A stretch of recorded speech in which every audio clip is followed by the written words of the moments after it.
Hey guys, David here with Sheepdog Services. I just finished up one video, and I had another idea just popped in my head. And I don't know if I want to make them one long video or just two separate ones. So anyway, I want to talk about advertising, because that was something, you know, I'm not good at. I'm gonna go ahead and say that right now. This will be my first full year, or first full season. Last year I started my business in June, and personally I thought, shoot, June, I ain't gonna be, if anybody's wanting their grass cut, they've already found somebody. That's not always the case, and just because they found somebody don't mean they got the right one. So there's always a need for advertising, not only before the season starts, but during it, and even after the grass season, because then you go into, you know, people wanting crepe myrtles pruned, or they wanting bushes pruned, they want mulch installed, they want rocks put in. There's money to be made. You just have to know what your skill set is, and then advertise it. So of course, just like anybody else on YouTube will tell you, hit up the free options first.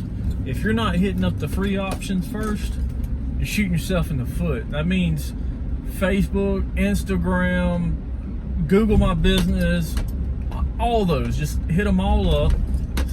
It ain't hard to make an account. If you got any questions, you can hit me up, and I don't mind answering what I know about it. So definitely do those. And then I hit up Vistaprint. That's who I got my business cards through. Of course, when I first started, I went and got a generic business card, didn't have a logo or anything like that, used all their stuff. And that's fine. But now that I've got my own logo, I want to go back and do, you know, I'm going to redo it. But I'm not going to do that until all my business cards are gone, because heck, I've already paid for that. And that's money I'm not going to just, screw these, I'm going to throw them away. But I've recently ordered some door hangers, and there's a couple ways I can go about doing it, or you as well.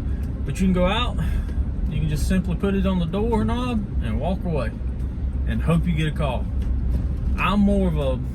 When it comes to the business, I'm more of a personal type person. I'd like to meet the person first before anything else. Like, I'm gonna knock on the door. If they're there, of course, I want to talk to them. I want to speak to them. I want to get to know who my customers are, know what their expectations are, what they expect from me, what I expect from them.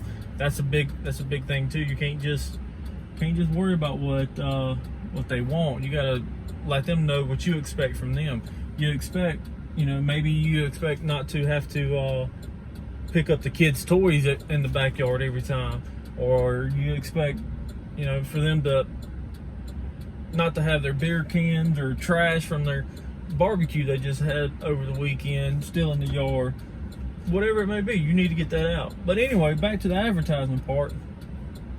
You need to hit up all these different places that does door hangers, or does, you know,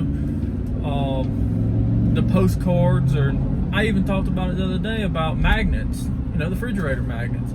Whether they want your business, or whether they want to give you their business or not, if you have that refrigerator magnet, 90% of the people are going to throw it up there to hold up a kid's photo that they've drawn, or whatever, and then your name is always right there on their refrigerator. And hey, it may come to time they may need their lawn cut. The person that's doing it may not be getting it cut right. So there's that. I don't know how the laws are in your areas, but these little signs, road signs, or business signs you stick on the ground on the side of the road, here in the county, I see them all the time. But whenever I got my business license through the county, that was one of the things they said was a no-no. We couldn't do that. We couldn't advertise like that. But, you know, I'm passing signs now that are, anyway, that's one here and there. Go by the rules. Do what what you're supposed to do to keep yourself from getting in any kind of trouble. And for God's sakes, don't put anything in the mailbox, on the mailbox, anything like that. Because even though you buy the mailbox, you don't own that mailbox. That mailbox is federal property, and they don't want you touching it. Plain and simple. So don't do it. Keep yourself out of trouble like that. Does it get enforced? I don't know. I'm not real sure about all that, but I'm not going to chance it. And, let's just see what happens. No, I'm not that type of person. So hit up your free options. Find you somebody or some kind of business, even if it's a local business. All my local businesses I went to were extremely expensive, so that's the reason why I didn't go with any of them, and I went through Vistaprint. And the quality was better. So hit your free options. Get you some kind of advertising. It ain't got to be nothing big. Just some kind of door hanger, a postcard, a brochure, some business cards, something of that nature to let people know what you're doing. All right. Facebook has been really good to me, and word of mouth is actually really good too. I aggravate the crap out of people I know. Hey man, y'all know anybody else yet? Hey, have you asked anybody? What's the worst they gonna say? No? Okay. Well, in a week I'm gonna ask you again. Hopefully you found somebody. But that's how I'm doing it. Some people may not agree, some people may agree, but it's what's worked for me. So I hope this video has been helpful to you. If it has, go ahead and hit that like button for me, and if you got any comments, go ahead and put them down below. And if you don't mind, subscribe. All right, thank you. Y'all take care.